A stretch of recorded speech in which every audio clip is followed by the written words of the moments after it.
This video is sponsored by Brilliant. Stay tuned to the end for a very special offer for Arvin Ash viewers. Computers have become essential for our modern lifestyle. We use them for studying, banking, shopping, and much, much more. They're now a core component of our everyday lives. But in the past couple of decades, a new type of computer has been under development, the quantum computer. It promises to change our lives by potentially revolutionizing medicine, communication, encryption, and artificial intelligence. Companies like Google, IBM, and Microsoft are investing billions to become the dominant player in this technology. What's all the fuss about? How is a quantum computer fundamentally different than the everyday computers we use? And how does it really work? And that's coming up right now. In order to learn how a quantum computer works, we need a basic understanding of how an ordinary classical computer works. Both the classical and quantum computer share many general components. So let's look at some of these basic components shared by both types of computers. For any computer to work, it needs a power supply because energy is needed to run the system. In order to work with data, they both also need some place to store the data. For this purpose, both computers generally use hard drives and solid-state drives, also known as SSDs, for storing bulk data. There is, however, one big problem with this type of storage. It's simply too slow. The data transfer between the bulk data storage devices and the processor needs to be faster. To help this issue, most computers have something called RAM, or random access memory. Quantum computers, in principle, could use a kind of quantum RAM memory, so the quantum equivalent of RAM could look different, but its functionality would be the same. This memory is much faster than any hard disk or SSD, and it's also physically closer to the processor. This means the data bandwidth can be much higher and the data can flow much faster. The downside is that RAM is much more expensive per gigabyte and it's volatile. This means that if the power goes, then the data and the RAM can get lost. Also necessary is some kind of central processing unit, or CPU. This is the brain of the computer that does the actual computation. The RAM storage is used to keep the CPU fed with data that it needs to work with. We also need some device that connects all the different components together. This is the motherboard. It connects the CPU with the RAM storage and any other component necessary to make a functioning computer. Both the quantum and classical computer need these components that we just mentioned, but the main difference between these two types of computers is in how the CPU works. A classical CPU is made from transistors. A transistor is basically like an on-off switch. If it's on, then it's like the number 1, and if it's off, it's like the number 0. 1 and 0 can also represent true or false, respectively. In this way, the transistor has two possible values. This is what binary means. A transistor represents a binary bit, 1 or 0, or on and off, or true or false. And sets of binary numbers can represent numbers and letters, as shown here. The most fundamental difference between the quantum and classical computer is that quantum computers do not use binary bits. They use quantum bits, or qubits. Now, what is a qubit? It's a bit in a superposition of 1 and 0. What does superposition mean? Quantum theory shows that quantum objects such as electrons prior to measurement are in multiple states at the same time. So something like the spin of an electron, which is a measurement of its intrinsic angular momentum, when measured is either up or down. For simplicity, this means that it's either spinning clockwise or counterclockwise. However, prior to measurement, it is said to be spinning both clockwise and counterclockwise at the same time. This is what superposition means. The electron is in a superposition of both up and down spin. Only upon measurement does the universe decide that the spin is one or the other. It is never measured to be anything in between, only up or down. But before measurement, it's in some combination of both. We can visualize a qubit by using a sphere. A classical bit can be 1 or 0. This would be the equivalent of the up and down spin, or two different distinct positions on the sphere. The qubit, on the other hand, can be in any place on the surface of the sphere, depending on the superposition. A single qubit can have any value on the sphere. This represents the fact that the qubit can be any mixture of 1 and 0, so the possible values are infinite. This is the crux of the power of quantum computing. So whereas the classical binary bit can only take one of two values, the superposition allows a qubit to take on a potentially infinite number of values.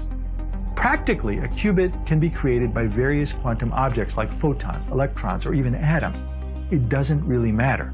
It just needs to be a quantum object in superposition. Mathematically, we write the superposition as this, where psi represents the wave function representing the superposition of a qubit. Alpha squared is the probability of being in the 0 state, and beta squared is the probability of being in the 1 state. And for the math to be consistent, we must have that alpha squared plus beta squared equals 1.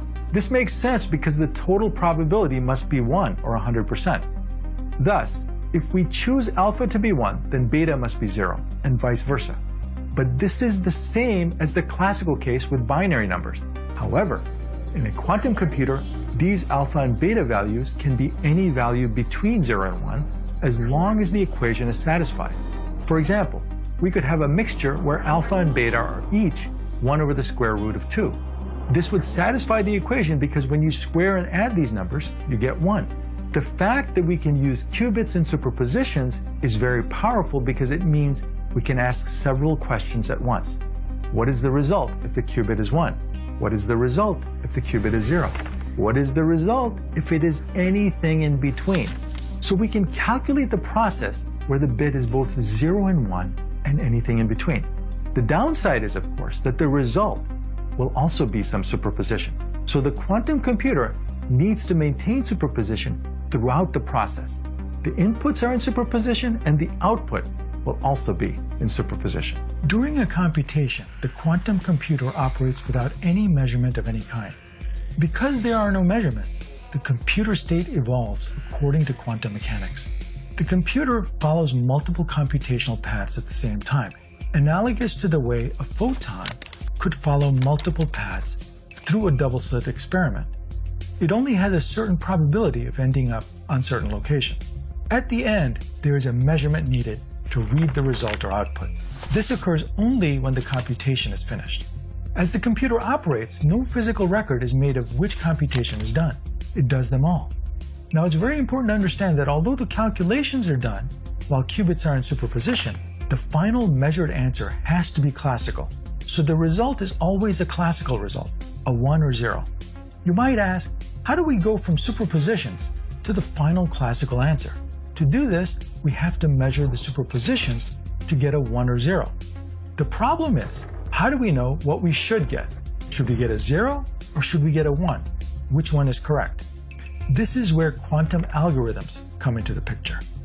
These are clever programs created by programming scientists that use mathematical tricks to make sure that the probability of getting the correct answer is as high as it can be. How does this work? Because superpositions are like waves, to get the correct answer, you want to apply destructive interference to the wrong result and constructive interference on the correct results. At the end, it combines the results of all these computational paths and does a kind of interference experiment. This process of what the correct result is most likely to be is controlled by the algorithm. So these algorithms are the key to turning superpositions into the correct classical result. So how is this so much more powerful than classical computers for solving certain types of problems? The quantum computer doesn't do the usual stuff in a faster way. It doesn't calculate all the possible results very quickly.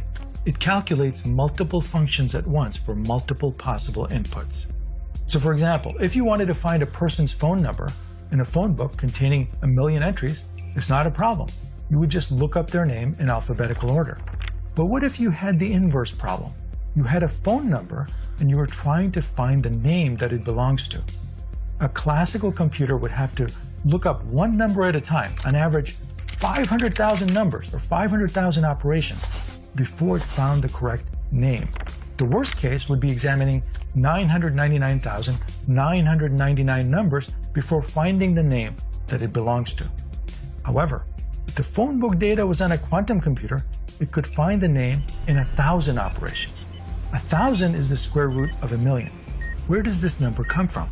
Lovegrover in 1996 developed a quantum algorithm that could quadratically reduce the number of operations needed to find a unique entry. Other scientists proved that any quantum solution for unstructured searches, like the phone book data problem, would only need to evaluate the square root of the total number of data points. The problem it can solve is searching for a target in a large set of possibilities. If you were looking for a needle in a million haystacks, you would want to solve it on a quantum computer. Similarly, if you had a large maze and you were trying to figure a way out, a classical computer would try each path one at a time, make an adjustment, then try again. Many iterations would be needed. A quantum computer can try all paths at once and give you an answer almost instantly. So what's the holdup in building large quantum computers? It's hard to build because first it has to be isolated from the outside world. In order to preserve the superposition, it cannot interact with any molecules or photons or other particles, which could collapse the superposition. This superposition throughout the computation process also requires extreme cooling. The problem with heat is that thermal fluctuations can either modify or destroy the superposition because the heat energy can interact with the qubits. So this is why quantum computers are cooled to near absolute zero, that's negative 273 degrees Celsius, to effectively eliminate all external thermal energy so that the superposition is not modified or broken. In addition, the different parts of a computer must interact very rapidly with each other. Qubits can't talk to the outside world, but they have to be able to talk to each other very fast. So these connections that the qubits must have is not trivial. The only thing I haven't covered is how the computer actually works at the central processing unit, or CPU level. In other words, what is actually taking place inside the logic of the central processor? How would a computer do something simple like add two numbers together? I'll cover this in an upcoming video. The interesting thing is that if you think about it, the universe itself can be thought of as a kind of computer. It processes the present, which is the input, and computes the result, which is the future. It computes this based on a set of instructions it is given. And what are these instructions? They are the laws of physics. These laws determine the algorithm of the universe. And that's what this channel is all about. The study of the instructions the universe uses to determine our destiny. If you want to learn more about quantum computing, one of the best courses available is on Brilliant, today's sponsor, called Quantum Computing. It's a hands-on interactive course consisting of 33 short lessons that walk you all the way from some of the basic fundamentals such as the nature of computation in quantum bits to building entangled quantum circuits to actually creating quantum algorithms. Along your journey, you'll take quizzes and solve problems which will help you master and retain these concepts long term. It's a great way to learn. Brilliant has a special offer for Arvin Ash viewers right now. If you're among the first 200 people to click the link in the description, you get 20% off the subscription. If you haven't tried Brilliant already, this is a great opportunity to start, so be sure to click the link in the description. And if you have a question, please leave it in the comments and I will do my very best to answer it. I'll see you in the next video, my friend.